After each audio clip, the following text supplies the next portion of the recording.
All right, welcome to episode 2 of the Bait Shop Podcast. Today we got Houston the Assassin Alexander in the house. The Bait Shop? The Bait Shop Podcast. Why?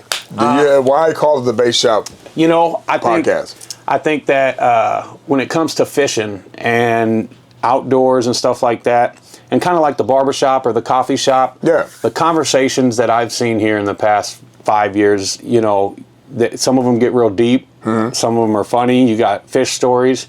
It's a place where I don't care your race, your religion, your political stance.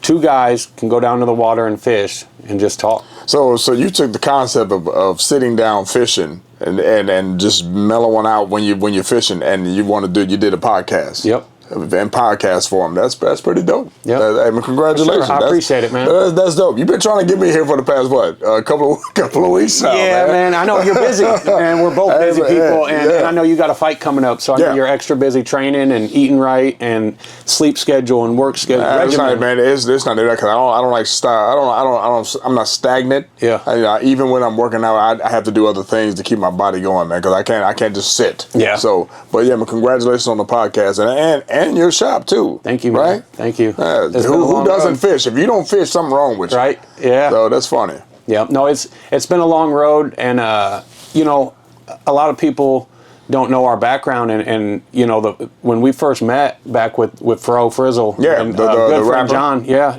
My friend John Avalos goes by Fro Frizzle. He was. It's kind of a funny story because he had me be his manager. Okay. You was like the Ted DiBiase, you was like the manager for the rappers. Yeah, so he had me become his manager as a joke one day because he's like, I got this deal, and he's like, I just want it to look official. Well, and I told him I have a manager. No. So you're my manager today, and I'm like, all right, let me put on a polo. I was like, all right, let's go. Best story wins. Salesman of the year. So but you know what? Here's the funny thing about it is that it worked. It did. It worked out because you guys were friends first. Yep. Right. So it worked out. It was cool because I played the part that day, and then we just carried it on into lunch that day and everywhere. And the next thing I think Access music page. Access was like, hey, Houston, I can get you in to see Houston. Go to the radio station. He wants to hear him rap. Let's just see if he can rap. And we went into Power 106.9 studio. Yeah. You had your son with you. I think he was in diapers. I think he might have been. He was holding them, and we were in the studio, and you were like, all right, young man, let's see what you can do. And you put a song on, and I mean, whether you're a fan of rap, I got people that were not fans of rap, but they were like, that was amazing. Yeah, he killed it, and I just remember after that, you were a driving force in putting us on the radio. Yeah. A lot of people don't know that. I do believe this is factual. You were the first radio DJ to spin a Jelly Roll track. I was in the whole United States. Well, I don't know about that, but that's what he said. I know. I got the track first. Yeah. Well, you know what I'm saying? Not just that track. Any Jelly Roll song ever. That was his first song on a radio. That's crazy, man. Yeah. Let's match with Fro Frizzle and Jelly Roll. I think Jelly Roll need to holler at your boy. Yeah. But that's cool though because I was playing independent artists. And so, and I think at the time, it fit the mold. Yeah, he was coming into his own Jelly Roll, and back then the show was catering to people who haven't been heard. Exactly. You know what I'm saying? So that was dope. It worked out, and it was so cool, and the way that you took us in, and it wasn't just talent. Yeah, you saw that he was talented, but you treated us like family every time we stepped in the studio. Blessed us with I don't even know how many shows. I mean, Bone Thugs and Harmony, MGK. Twista. I mean, the list could. Tech Nine. I mean, we met and he got to open for. But we got to work. We went to work, yeah. and I believed in the talent, man. So it was cool, man. Absolutely. So and plus, this is what we're supposed to do for each other. Yeah. If you're in position to help someone else out, use that position to help someone else out because you never know who you'll meet later down the line. Like my man Reality. Yeah. You know who Reality is, right? I don't.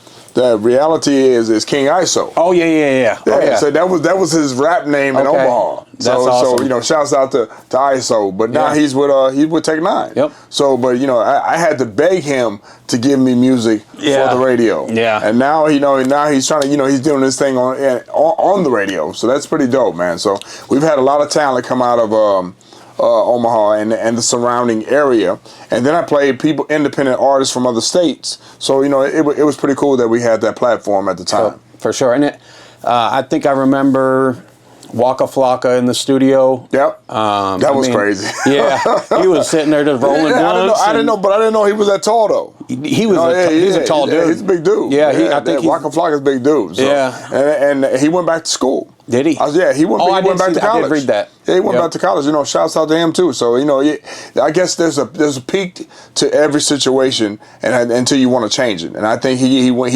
reached the peak of rap, and then he wanted to do something else. Yep. So like anybody else. And so even right now, you're doing this. You're doing you got your independent business, and you're doing things for yourself. Yep. And as I am too. So I guess you peak at certain things, and you just want to move on to some other things. Yeah, and I think we evolve just as human beings, as businessmen, as fathers, and friends, whatever, and you start to fill your time with things that mean more to you. Yeah. And doing this, I never started a podcast for money. This is for fun. This is to be able to tell my story of redemption and struggles, to have fun, to bring fishing and what it is to me to other people. And a lot of people carry more than just fishing poles and tackle through our door. They carry weight of, failed relationships, doubt, addiction, just, death in the family, depression, mental health. Mental health is one thing that I love touching on. And I want to have fun here, but we got to acknowledge the dark times to be able to enjoy the light and to appreciate it. But a lot of things, from my point of view and my perspective, a lot of things have been self-inflicted. Absolutely. So a lot of times, we know the problems are out there, but a lot of people out there seeking the problems. Yeah. Stay away from the problems. Yeah. Okay. Good road, bad road. Stay away from the bad road. But we're always tempted by the bad road. So a lot of stuff is self-inflicted, and a lot of people are self-medicating because they put themselves in a corner. Yep. So stay off the bad road. Yeah, for sure. Sometimes the bad road's the fun road. It's hard. It's a hard balance. But guess what? It's hard. It's easier to get in trouble, but it's harder to get out of trouble. Man, that's so real. Right? You can 5 seconds of fun can give you 5 years behind bars. You know what I mean? Oh, and I was always told, hey, whatever you're gonna do that's illegal, count prison time. Yeah. Count your prison time. So if you're doing like 5 minutes of fun, how much prison time is it going to cost you? Yeah. And it could cost you 5 years or 10 for that 5 minutes of fun. Yeah. That's crazy. Here's some advice. If you're coming to Iowa, buckle up or bond out. No, on a serious note, if you find yourself in jail, maybe had too much to drink, call Gallagher Bail Bonds, 712-323-3886. Josh, Scotty, or Cassie will get you out. And if you're short on cash, good news. Cash King's Jewelry and Loan is on site to help you come up with a little extra dough.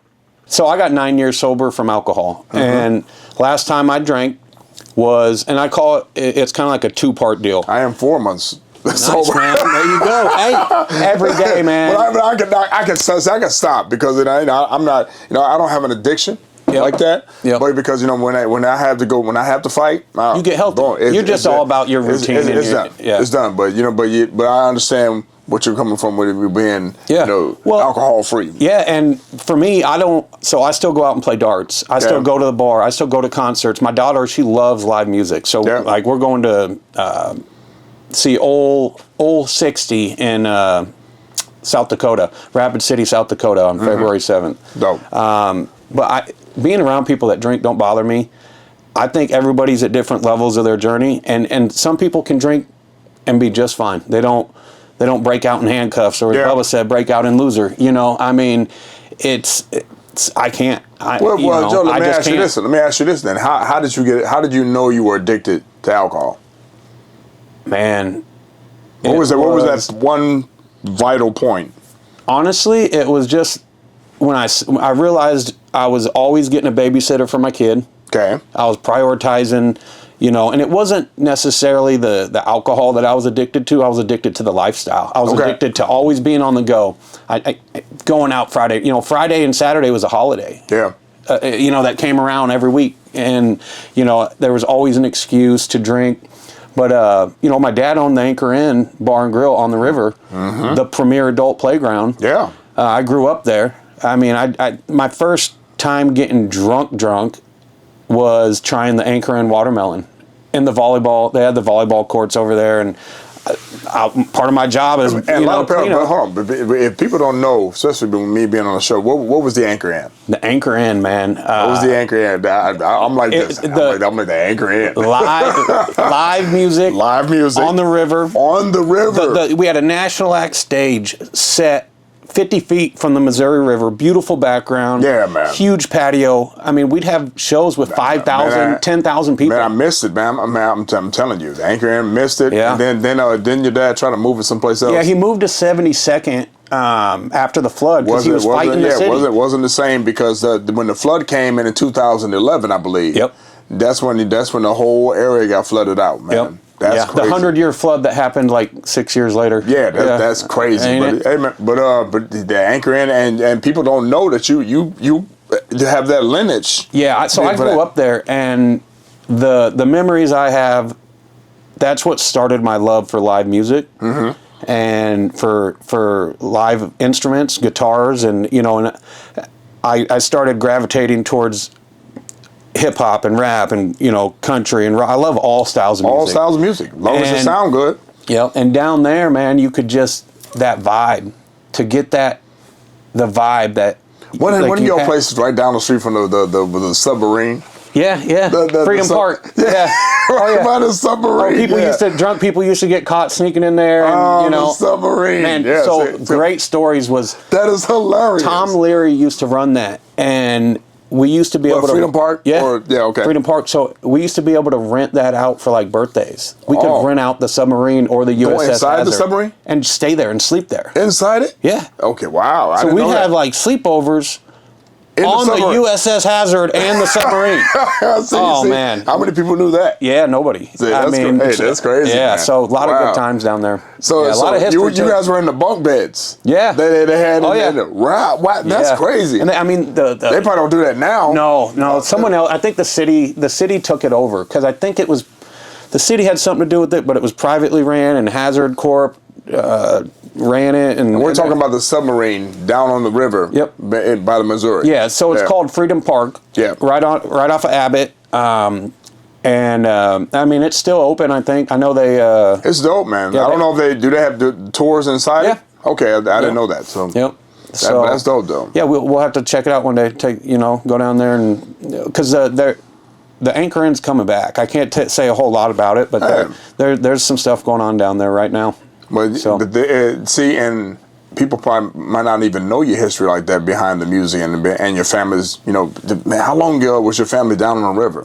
26 years, I think. 20. That's half your life. Yeah, my dad started in Blair at the Cottonwood. Was he in a Cottonwood band? Marina? Was he in a band or anything? Nope. Well, where did his love for live music and wanting to do this? Where did that come from? His parents, my grandparents, they owned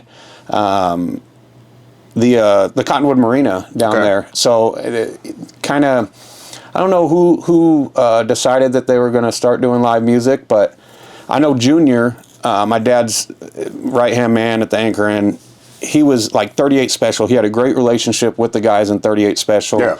We had the Doobie Brothers, Vince Neil and Motley Crue, Pat Benatar. Pat Benatar's daughter was down there singing with her. Wow. The Wailers.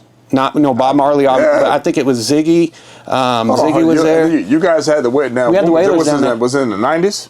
No, this would have been 2000s. Okay, well, I remember 2003. I remember seeing Wailers in early 2000. 2001 to 2003. I remember that because they had a lead singer that sounded just like Bob Marley. Yeah, just like Bob Marley. Yep. So man, it's for you guys to have all those concerts at that area was crazy, man. Oh. With the river in the background. We were the premier live music, place in Omaha. I mean, outside you had places like Ranch Bowl. Outside the Ranch Bowl. Well, and it was a different vibe. It was different vibe. Yep. Inside, outside. Yeah. Inside, outside. Memorial Day weekend. Oh. I mean, yeah. Yeah, so, and again, we could talk about that anger in forever, but yeah, that's crazy, man. But I'm proud of you for thank you, Houston. for doing your thing, man, and you getting over your addiction and you realizing where it started. You know what I'm saying? So, for sure. And it usually starts in a bar. Hey. The bar. Yep. And this has kind of got that same vibe, and so I tell people, because I'm in the 12-step program, and I tell people, like, they're like, I don't know, I don't really want to go to a meeting. I'm going to quit drinking, but I don't need no meeting. And I'm like, that's fine. It's not for everybody, but if you're intimidated because you just don't want to walk in the room. Let me ask you this then. Yeah. How did the 12-step program help you? See, as an individual? Accountability. Because anybody can quit drinking. See? But it's about working on your character defects. It's about reintegrating into society after years of fog or whatever your levels were. Shit ain't the same now. I mean, nothing's the same. Going out. Joe makes me want to stop drinking altogether. Hey, man. Hey. It's the greatest, to me, and this is just my opinion. Yeah. For centuries, alcohol has been used by the government and the powers that be to weaken and to control general public and the people below them. So, what's the two things that's a guarantee controlled substance in the world that everyone uses? Alcohol and tobacco. Yeah. And alcohol and tobacco. And taxed. That's crazy, huh? Yeah. Alcohol and tobacco. Yep. And now you can add in big pharma. Yeah. Big pharma, and that's something that I'm always fight against nowadays. Is and what are you talking about? Big pharma? What's that? Like the OxyContin opiate epidemic, and then now you got look what happened. You got fentanyl. Yep. Then so they create OxyContin, and then they put it out into the masses. And we're just going to say medicine altogether. Yeah. You know what I'm saying? Then they create Suboxone to help people get off of OxyContin. Well, again, you're saying a lot of foreign stuff to me because I don't deal with drugs in that way. But you see how that sound like cabinet type of drugs, right? Yep. That they actually just turned on people. Absolutely. That's crazy. Yeah. Wow. Yeah, no, and like there's a lot of different things going on right now in the with the legislation and laws and stuff that they're. Because there's so many just synthetic things that come out now, and people think they're safe because you can get them at a shop, and they're just not. Well, now it's an epidemic with the OxyContin and all the things. Yeah. But what about the crack era? It's all meth now. It's the meth era now. Isn't that crazy? There was a guy. I know you've seen it change over north a little bit. Yeah. But I was in jail with a guy. Yeah, I have gone to jail for a few things. Yeah. I was with a guy in the 90s, and this guy, he was a big ice. Yeah. They called it ice back then. Yeah, he was a big ice dealer, and guess where he was dealing the ice? On a farm. They caught him on the farm. You know how many years this guy was facing in the 90s? Like 50? 30 years. Yeah. 30 years. So back then it was crack. Now, I just remember this guy, I used to work construction. This guy, he would be up for 3 days. He would be the first dude at the job site. And the last one to leave. And he would be the last one, literally the last one to leave. And probably with some copper. And his teeth was like the West Side Connection. Oh, God. He had the West Side Connection teeth. Yeah. And we would ask, he's like, man, how did you get here so fast? He would sleep in his car. Yep. On the job sites. Yep. But he stayed there for 3 or 4 days, and he literally told us that I use ice. I'm like, well, I wasn't even trying to mess with that back then. Even back then, I wasn't trying to mess with that. Yeah. But then, man, we're in 2026. Times has changed. People don't change. Times change. Yep. People don't change. Technology changes. So, are people smarter or people dumber? in 2026. Oh, they're dumber. I mean, well, AI. Look at AI coming in, and man, I was kind of against it. Not necessarily against it, but I was like, yeah, that's just not my thing. You know, I started using it for work. Yeah. And and typing things out and wording things better, and it's like, man, this stuff works. This episode of the Bait Shop Podcast with Houston Alexander was brought to you by River's Edge Towing. If you're stranded on the side of the road, River's Edge has your back. 24 hours a day, 7 days a week. Proudly serving the Omaha and Council Bluffs metro area with fast, reliable, and friendly service. Give them a call, 402-740-0779. That's 402-740-0779. Back. Well, I know before we went to commercial, I know we were talking about AI. Yeah. Okay. Yeah. So I wanted to say something about that. You know, AI is just another tool. You know, just like if you look at how technology is progressed over the years. First, when they started off with radio, then television, then cell phones. Yeah. Then now the internet, and now you got AI. So it's just another tool, man. You just got to know how to manage your tools. Absolutely. So I'm sure this new technology can help you with your business more. So, absolutely. But just in moderations. Yeah. Just understand technology, just like food, in moderation. Yep. 100%. So, but I love it though. I mean, now that I'm using it, it makes my life easier. Like instead of me having don't use AI porn. Yeah, that's crazy. So I'm gonna tell you right now. Don't use AI porn. Don't do that. All right. I don't know where you're at with religion. That's hilarious. But people have no idea. There will be a time when men marry robots. Oh man, I'm sure. And I'm against it personally. Man, people are marrying dead people right now. There's been stories where people have taken corpses and laced them and put them in dresses and slept with. Man, that's wild, man. Yes. So if you can sleep with a dead person, okay. Well, this is history. If you can do that, you can sleep with you'll have a robot. So think of this. When you get deep into like religion and like what marriage is supposed to mean. Yeah. Holy matrimony. I think it's the biggest slap in the face to God and the church for that to happen, if that happens. To marry a robot. And I can see guys that are like, well, this is easy. Hey, man, it can do everything. It can do everything a wife can. It just don't talk back. In this world that we live in, there's probably somebody right now married to a robot. Yeah, you're probably right. And because I know somebody married to a blow-up doll. Yeah. Okay? It's all on the internet. That's crazy. But it's seriously, people are doing these things already. Yeah. You're late. Yeah. I just ain't seeing it, and I'm okay with that. Yeah, you're not seeing it, but every once in a while you will see some stories, some actual stories of people really doing crazy. Like, man, people are marrying their dogs. Okay, dog, come on. Crazy. I guess I try to stay away from that. We'll just knock on some wood. And stay away from. Yeah, stay away from. We'll stay away from all the AI and dogs and dead people. Crazy. Shout out to JPS Heating and Cooling, keeping your home or business comfortable year-round, fast, reliable, and local. If your furnace or AC needs help, call JPS. So looking at the way things progress for you in fighting, I want to get to that just a little bit, man. Okay. How many fights do you think you got under your belt? You got the actual number? Probably over 200 fights. 200 fights. And people are like, oh, man, that's BS. Well, as I explained to you before we came on air, I fought in Des Moines for 2 years straight. Every Wednesday. Yeah. Every Wednesday I had a fight every Wednesday. Yeah. So that 2 years alone had me up to 100-some fights in Des Moines, Iowa. So it's the regional grind was the real grind. Yeah. Going to different states and different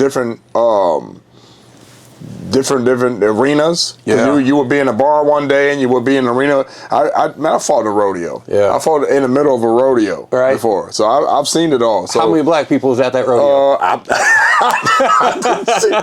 didn't see. They might have been in the audience, but I'm not worried about that. They was probably like, bring a brother down here so we can whoop on them. They brought Houston Alexander. Man, there literally was a ring in the middle of a rodeo, man. And I remember walking out And I'm like, hold on for a second.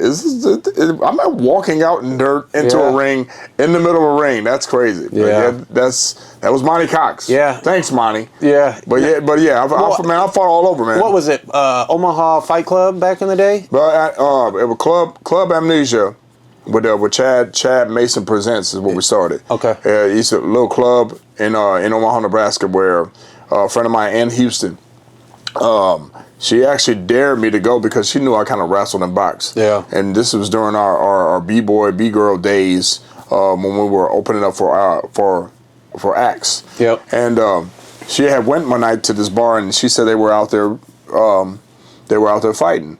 And she dared me to get in the ring. And me, I didn't care. Yeah. Got in, signed up, and got in the ring for the first time at the place called Club Amnesia That's in Omaha, crazy. Nebraska. Yeah, 2002, somewhere around there. Yeah, I remember like that was kind of that was when that stuff was. I mean, I think bum fights. Remember bum fights? Yeah, that was like right around the same time, wasn't it? Like fighting and fighting on camera. And they had tough man. They had tough man competition. Yep. Yeah. My man Ghost was one of the first guys. My stepfather, Jim Terrio, he fought in tough man competition in California. And a friend of mine, his name was Ghost. He fought somewhere up in I think Sioux City at the time when they had the first tough man competition. So it was a native gentleman that started that up there, or was a big part of it. Over in Sioux City. Yep. And I was actually in jail with them a long time ago. He taught me how to fight. That's crazy. Every night. So the guy that he might have fought for was the guy that started the tough man stuff up in Sioux City. Long hair, Indian dude, so cool. He was going away for a long time. I forget what it was, but he's like, you want to, let's be productive. So we were doing a little working out, and he taught me when I fought. He taught me just a few things. He's like, I'm not going to teach you 20 things because you won't remember any of them. He said, I'm going to teach you three. Three things. He taught me how to stand, and he taught me how to strike, and always come back and keep my armpits tucked, my elbows tucked, and stay tucked in. And I'm going to tell you right now, I'm not a tough dude. We were talking earlier.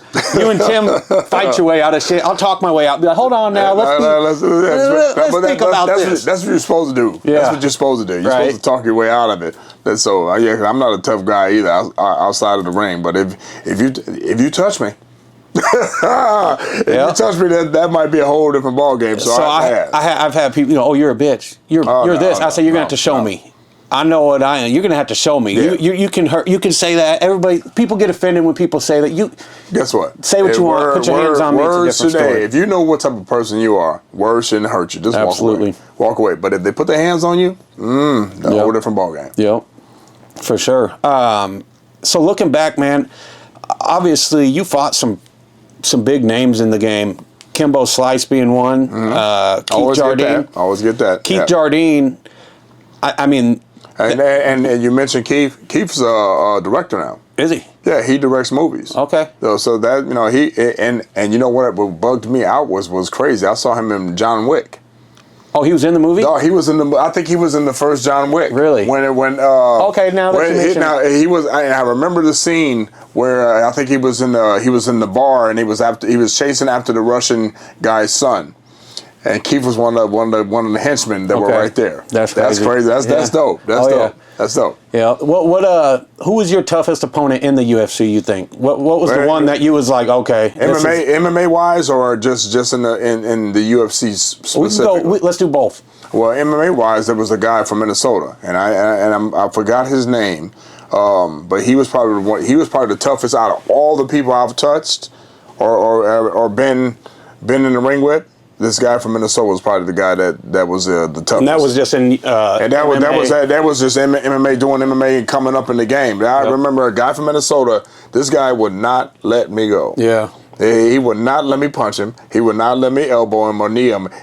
For about so his defense game was on point. Three rounds into it, this guy, all he did was hold me. Yeah. All he did was hold me. But I ended up winning the fight. But this guy held me the whole entire time. Yeah. And that's what I remember. This guy. Right. And he was outside Minnesota. He was a wrestler. Yep. So that background. But in the UFC,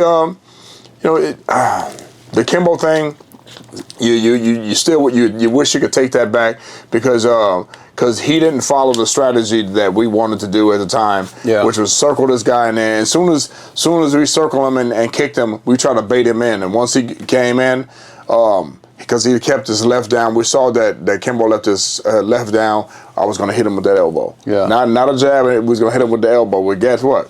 Anytime I kicked him, he just stood there. He didn't even try to. He didn't try to attack me or anything. He just stood there. Yeah. And so I would bait him in. I would kick him, and he just stood there, and he didn't come in, because once he rushed in, that elbow was coming right over to his crotch. Yeah. You think he knew that, or just like? I don't know. But all I know is that you know, after that, I should have just changed it up and went after him. Yeah. You know what I'm saying? That's that, and that was on me. But we tried. I tried to stick to a game plan, and it worked out to where, you know, even though I kicked this guy like 100,000 times back then, they didn't count kicks. That's strikes. So yeah, 2026. What do they count? How do they count kicks? Right. As strikes. Yeah. So coulda, woulda, shoulda. True story. Before we got into the ring, I was in the hallway by myself. Went up to this guy. This guy got 100 goons around him. I went up to him. I was gonna go up and say something to him and say what's up to him. And all the guys, they all surrounded me like I was going to do something to the dude. And he looked over at me and he waved me over. All I did was get to do a pound and say what's up, you know. And we about to do this thing, but I wanted to come over and introduce myself to you. Show some respect. And fighter to fighter. That's all it was. But I would always be by myself. Yep. And you would and when I just remember being in UFC and all these people would be surrounded by all these fighters, but it was just me and the coaches. Yep. You know, and that. It was all strictly business for us, and all these people would have all these people around them. But yeah, the toughest fight coming out of the UFC, there was no tough fight, to be honest. Because again, I was capable of beating all those guys back then. But again, I was at a different phase of that, and instead of just doing what I was supposed to do back then, being this pit bull, I was a pit bull that was tamed, because they were teaching me, and I was fighting at the same time. So you cannot fight and think at the same time, and that's where I went wrong. Right. Fighting and thinking at the same time. You can't do that. You just gotta go. You just gotta fight. Gotta go. All instinct. You just gotta go. You gotta go. Need a new TV for the big game, but short on cash? Arona's got you covered. Check out the showroom at 90th and Maple in Omaha, or go to aronarents.com. I know Silva was a powerful striker. Was it Thiago? Thiago? Yeah. Thiago, not Thiago. No, he was all right. He just caught me slipping, and again, me still learning jiu-jitsu, he just caught me slipping that way. But if you remember that fight, he held on for dear life too. Yeah. Oh yeah. He didn't want. Well, I'm just going off of some of his other fights that I remember watching. But he held on. Even when I fought him, he held on for dear life. Yeah. But one time he had frustrated me, and people don't realize that I picked him up with one hand. Yeah. I picked him up with one hand, and I slammed him on the ground, and that was it. So that was funny. But shouts out to Thiago. He crazy. Yeah, crazy for sure. So let's talk about present. A lot of people live in the past, but we're in 2026. 2026. You got a fight coming up this month. Yep, bare knuckle with Dynasty Combat Sports, Omaha, Nebraska, AKA Ralston at the Liberty First Arena. Yep. And this is going to be my fifth bare knuckle. Okay. And I was previously with Bare Knuckle Fighting Championship. You won all those, didn't you? And won all four. Yeah, I think I went to three of them. Against younger opponents. Yep. And so I think with those guys, I think they were expecting to use me as a novelty person. Yeah, and I remember. They were like, and I don't think that they were really waiting. They thought that I was just going to come in and just get beat. I remember. I don't know if it was your first one. But I think it was first round or what. I remember he went down and you went to go after him because that's what you're used to. Yeah, I think your MMA. It's crazy. MMA it was a different. Because bare knuckle, it's not on the ground, right? When you're fighting, and this is the funny thing about it is that after learning all these different techniques and learning everything, now at this point in my life, in my latter years, Now it's just go. Yep. Just go because now I know everything. Yep. And now it's just go. And I think with the bare knuckle, when the first bare knuckle match, I just went. They still gave it to you though, didn't they? Yeah. Because he was already out. I know they were trying to. Man, he was out. He was knocked out in the middle of the air. Yeah. So it was fun. But I appreciate the opportunity from them. But I was supposed to get a title shot. That I thought I was number one in the division. Yeah, I won 4 fights in a row. I should have got a title shot. Absolutely, but they didn't. I guess they didn't want to promote an old guy beating on all the younger guys. Yeah, that didn't look good for him. It didn't look good for him. So, maybe one day I'll do something with him in the future, probably this year. But right now. Dynasty. I'm excited for this. Yeah, we're training those guys, man. This will be a good. There's a lot of good fights. It's going to be a lot of good fights. You got Zoe. Who's Zoe fighting? Man, he's a monster. So that's gonna be a fight. That's gonna be a good fight before we even come a main event. Yeah, it's gonna be a good fight before the main event. That's the main event before the main event. That's gonna be wild. I'm excited for that one. I mean, I've seen Zoe fight. I've been following his career. Yeah, Zoe. My brother Bare Knuckle is good friends with Zoe, and Zoe's been fighting. Hey, he been fighting as a teenager. He was fighting as a teenager at Club Amnesia. He was fighting people don't realize that Zoe was fighting as a teenager. Adults. Fighting he wasn't adults. fighting teens. Yes, man. He was fighting adults at Club Amnesia. So I remember Zoe when he was doing that. But man, that dude will fight in the elevator, the courtroom. We got a lot of up and coming people that are going to be in the show. So shouts out to training those guys for doing shows consistently over the past 15 years. Yep. So that's cool that they've created an outlet for all these fighters, and I'm glad to be headlining something with all these other fighters and get to watch these other people do their thing. So that's cool, man, that we've created some legacy for everybody around here. You got Joe Barler, Ryan Jensen, Ryan Roberts, Jason Brills, all these guys, Anthony Smith, all these guys from the UFC coming from this area. And we were all in the gym at one point in time. Yep. And we've helped create this dynasty in the area. Yeah. Right. So man, so it's actually pretty cool, man, that we get to fight at the Rawson Arena, which I love fighting at the Rawson Arena because I tell people all the time, you can sit in the bathroom and still have a good seat. Yeah, it's a good venue. Place. It's a good venue for that. So it's specific for that. So we're trying to show the Midwest that we can sell out and using our own people here. Yeah. So we want everybody to come out and support, not just me, all these fighters that are coming up behind me. And the local sport. Yeah. We want to keep events like this in Omaha and consistently going on. And it's not even Omaha, the area. Yeah. Because the next it might be over in Council Bluffs. Yep. It might be somewhere else, but we want to support the area and keep these fighters motivated in some type of way. And I think Dynasty has done that past several years. Yeah, absolutely. I agree. It's nice to have that level of entertainment. Because that's what it is. It's entertainment. Yeah, man. You guys are beating the shit out of each other for our entertainment. Well, it's not even that. But you guys love the sport. Everyone's involved. When you got an event like this where people just beating the shit out of each other, but you have a lot of things that are involved. You have gyms that are involved. You have coaches that are involved. You have your sponsors that are involved. You have parents. You have your friends. You have spouses. Everyone's involved and everyone's invested in these particular fighters because of what their discipline is. Yeah. And they decided to choose this sport, and you got all those people supporting this one individual. So it's just not beating the shit out of each other. It's a community actually event. For sure.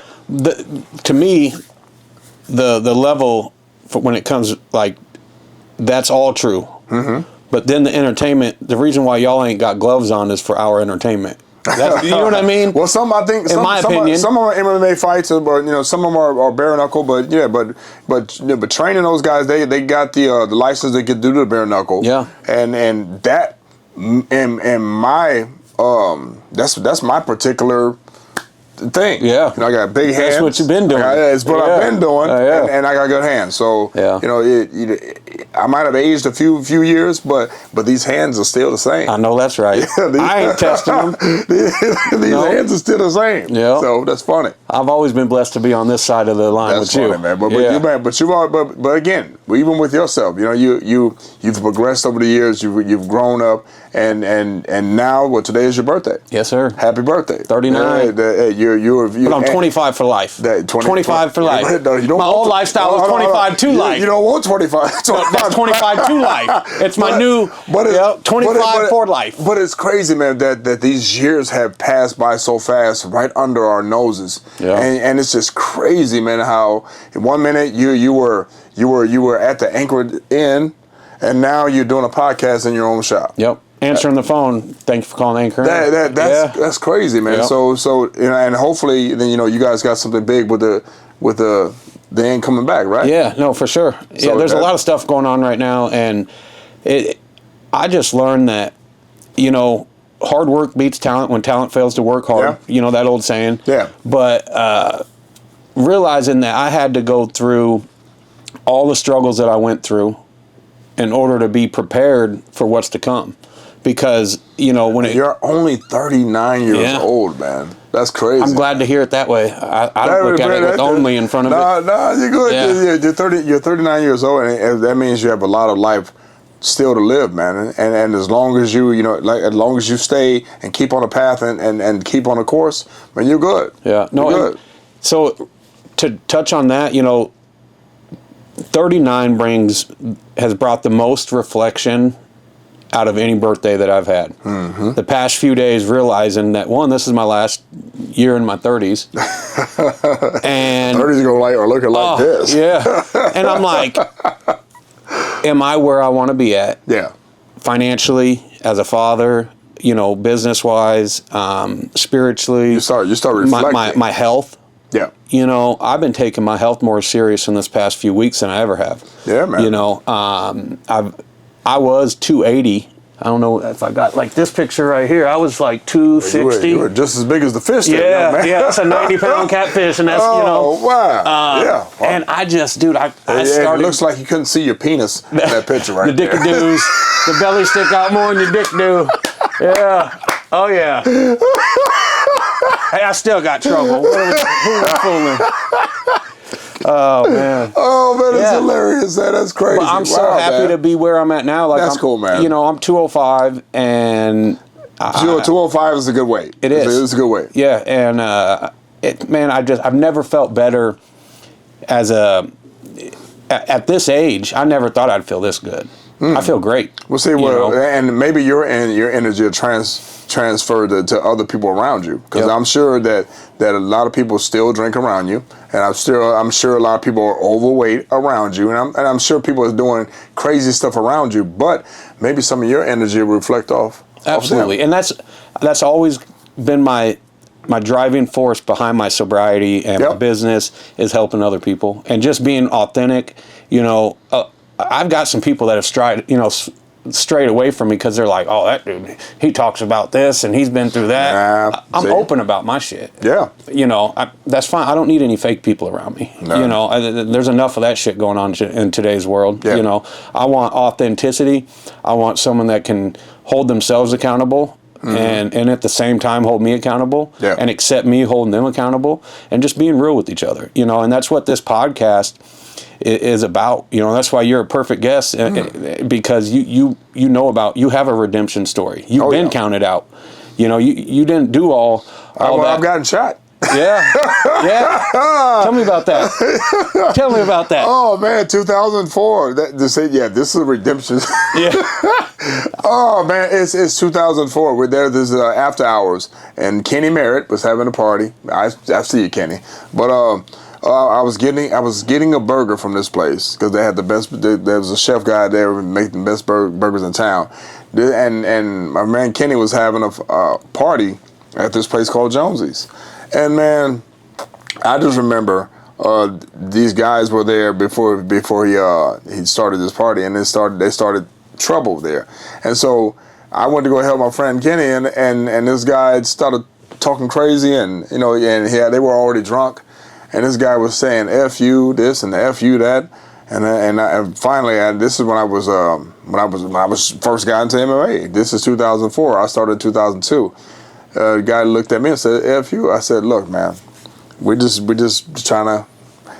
I said, "Say F you one more last time."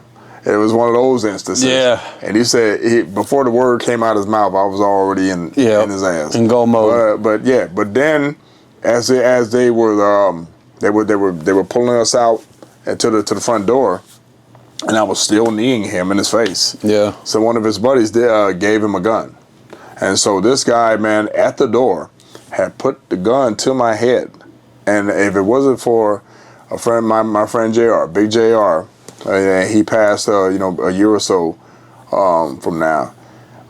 He pushed the guy's gun down, and he shot me right in the leg. Damn. And we heard the shot. I jumped over the counter and ran out the back door. And this guy damn, someone's shooting. And this guy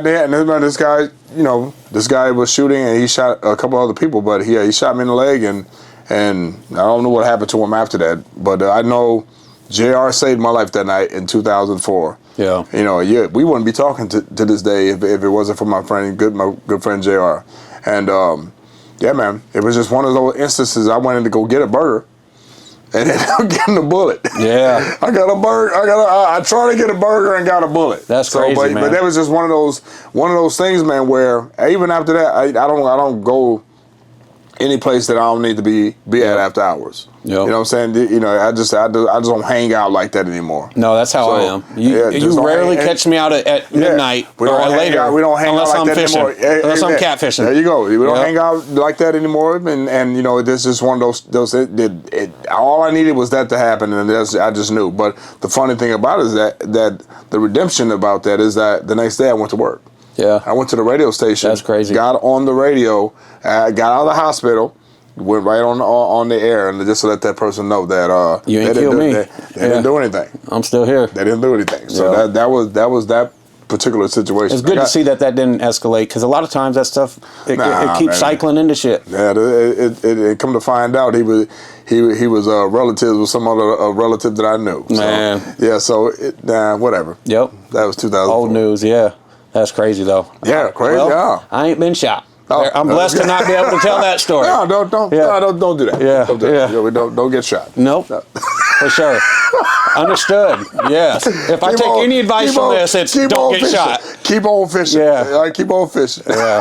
That's hilarious. But you see, we just sitting down. And this is not even a podcast. It's just a sit down. For sure. Two old friends kicking it. And we were just catching up with each other. I don't know if y'all can tell, but I'm cold. This is my second podcast. First one in this room. That's why I got the jacket on. Yeah. First, I asked him. I was like, "Hey man, you want it hot or cold in there?" He's like, "I'm good. However, all right, turn the heat off." I'm sitting over here. Joe, would you like a blanket? Yeah. Yeah. Would you like a blankie, brother? It would be. You know what? I think I'm gonna work on a sponsor for like a Snuggie. There you go. Get you one of them Snuggie. Yeah. Get one of them. You have your guests come in. Here's a Snuggie. Yeah. When you sit down. Everyone's gonna be like, "Is he scared of Houston?" No. I'm sitting over here like, no. That's just it's just cold. It's cold in the trial pocket. and error. That's what this is. Trial and error. All right, let's turn the thermostat up a little bit. You used to it. You out there ice fishing every once in a while, right? Man, but you got the older I get, man, the cold. Oh man, I'm out. Oh man, I don't know about you, man. That's why you can probably fight just about anywhere. Mm-hmm. But I don't care who it is. I'm not fighting you out in the cold. No, we're not doing all that. I'm not fighting anybody in the cold. Be like, hold on. I'll see you in the spring. Yeah, wait a minute. We'll do this when it get warm. Hit me up when it's 60. I just can't do it. That's where you know that your blood is getting thinner. Yeah. Jeez. I might as well get a fanny pack and some New Balances, man.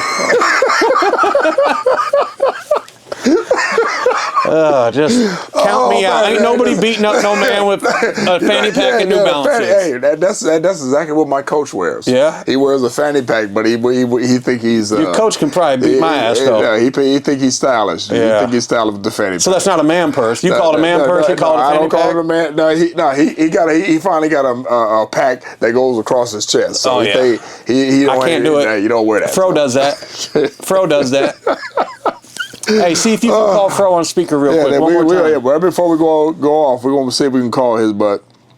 We're going to break to a sponsor real quick. We're going to call Fro Frizzle. He'll join us on the show. Yeah. We're going to call him real quick and see what we can come up with since he tried to call us back. So this show is powered by Edwards Motorsports, your go-to for e-bikes, motorcycles, ATVs, side-by-sides, wave runners, and more. If you're ready to ride, Edwards Motorsports is where it starts. Visit the showroom at 1010 34th Ave in Council Bluffs or go to edwardsmotorsports.com.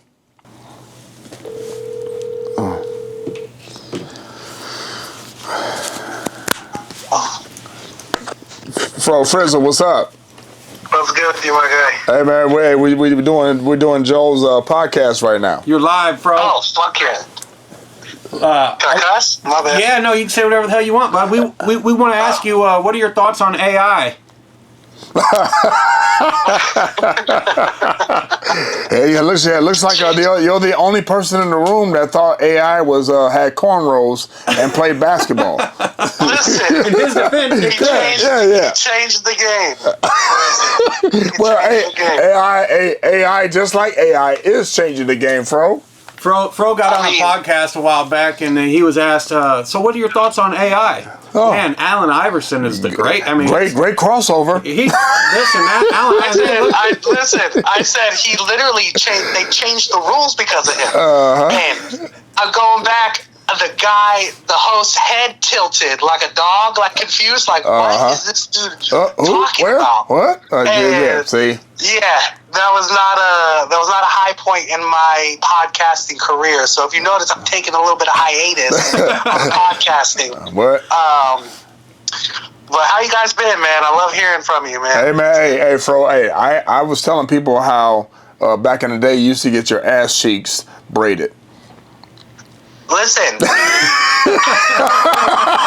You have so much hair that you was getting your ass cheek braided, right? Is that true? Is that true? I know the last time you had hair was like the Reagan administration. Hey, man, you're cutting me deep. You're cutting me deep, Fro. He don't talk to him like that when he's in person. He's in Michigan. So he can talk reckless. Oh yeah, no, for sure. Last time I talked crazy to Houston, he punched me in the chest, and I flew back. We were backstage. It was Kevin Gates. Oh, Houston punches me in the chest, and I my brain told me I have to move or I'm gonna die. So I jump back and I just run on stage right in the middle of Kevin Gates' set. He's like on there, and I'm like on stage, and I'm like, oh shit. And yeah, bro. You remember that. Wow. I remember. How could I forget? I think I have your knuckles indented in my chest. That's because when I hit him though, I think you had just went out and smoked. Yes, no. I mean, I think it was something else. Last night we were feeling a little trippy. He ate some mushrooms, and we ain't talking more else. But that's funny, man.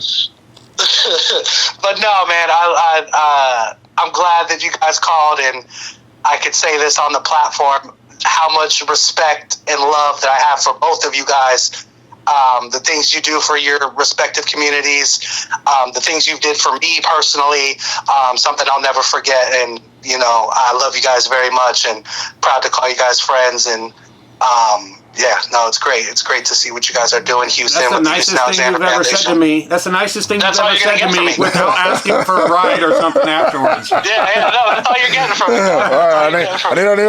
And the check is in the mail. Yep. Check is in the mail. Check is in the mail. We're still, me and Joel to this day still debate on what the number is. Hey, man, hold on. I need to know that you still got hair. You still rocking your long hair or what? Yes, absolutely. Okay, I hate you. Okay, I hate you. On the podcast, I'm telling you right now, you still got long hair. I hate you. Okay. Listen, that shit's pushing back, bro. I'm about to put gloves on and get in the fucking octagon. Hey, you know what? If that hair is pushing back, you know what you need to do? Let it go. Let it go. I need to be bald like Houston, yeah. No, hell no. I gotta get some soul glow. Get the Jerry curl going. Hey, man, look, you probably never lose your hair. I hate you. Listen, that's the Guatemalan. It's a gift and a curse, bro. You say what? I'd rock that shit in a bud now. I I rarely wear it down. And look, I don't want to hear you rocking it in a bun. Don't talk about braids. Don't talk about ponytail. Look, man, be quiet. I'm too afraid to let it go. You know what I'm saying? But once it's gone, it's gone. If I go bald, me and Houston are going to start a podcast. Balling, call it balling. Balling. Hey, look, we took about 5 to 10 minutes to talk about hair right now. Yeah, it's all good. But hey, man, brother, keep doing what you're doing, because you doing what you're doing out there. Where you at again? I'm out here in Michigan, man. I got a couple of restaurants out here, Pliables, Acai Bowls, shameless plug on the podcast. Things are good, man. I'm here with my daughter, and she's doing amazing, and cannot ask for anything more, man. Really blessed. And this is how you wrap this up. Okay, you got three individuals from 3 different points of life who've came together, who right now are doing a podcast and we're respected in what we decided to go in life, man. So I appreciate you and Joe, man. Joe is doing good, you're doing good, and I'm doing my thing. And brother, you can't ask for anything more than that. So I appreciate both you guys, and we appreciate the platform. Absolutely, man. I love you guys. God bless. Bro. We'll talk soon. Checks in the mail. But Joe, guess who Joel's having next week? These nuts. I appreciate you for that. Appreciate you, Houston. Appreciate it. All right, that's it for episode 2 of the Bait Shop Podcast.